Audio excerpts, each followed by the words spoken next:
I see you're back for another recipe. This one is old-fashioned chicken and dumplings from the Mr. Food Test Kitchen. This recipe serves 6, 1 cup and 1 dumpling. It cooks up in 20 minutes. We've got a hot, hearty, guilt-free way to enjoy your favorite old-fashioned chicken and dumplings recipe. The flavors in this die bag from recipe make it our first choice, but we need something comforting that's also a healthier option. Get ready for this classically delicious dinner that has packed a ton of taste, but none of the guilt. So, without further ado, we're looking at the stuff that we need. For the soup itself, we need 2 celery stalks, sliced, 2 carrots, sliced, 8 cups. Yeah, that's a lot, but it's going to be great. 8 cups of chicken broth, regular or low sodium, whichever you like.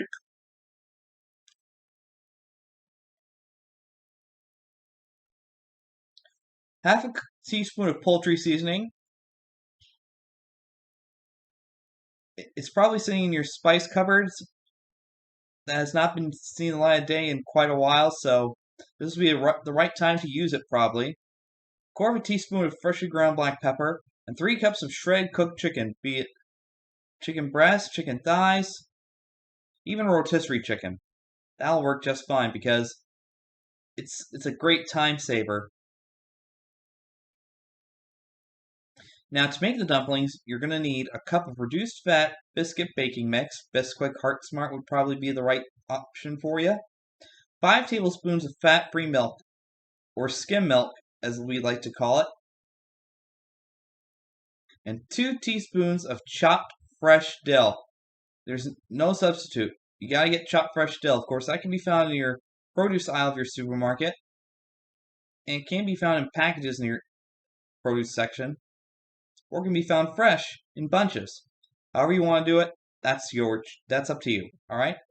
So, you coat a soup pot with cooking spray and heat over medium-high heat. Add the celery and carrot, saute for 5 to 6 minutes or just until tender.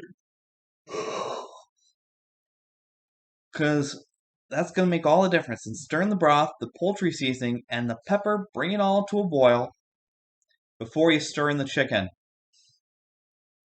Meanwhile, in a medium bowl, make the dumpling batter by mixing together the biscuit baking mix, milk, and dill until it's all well combined. Then drop 6 equal spoonfuls of dumpling batter into the boiling mixture. Reduce heat to low and simmer for another 5 minutes. And cook and cover for additional 8 minutes until the dumplings are cooked all the way through, meaning it's not doughy anymore.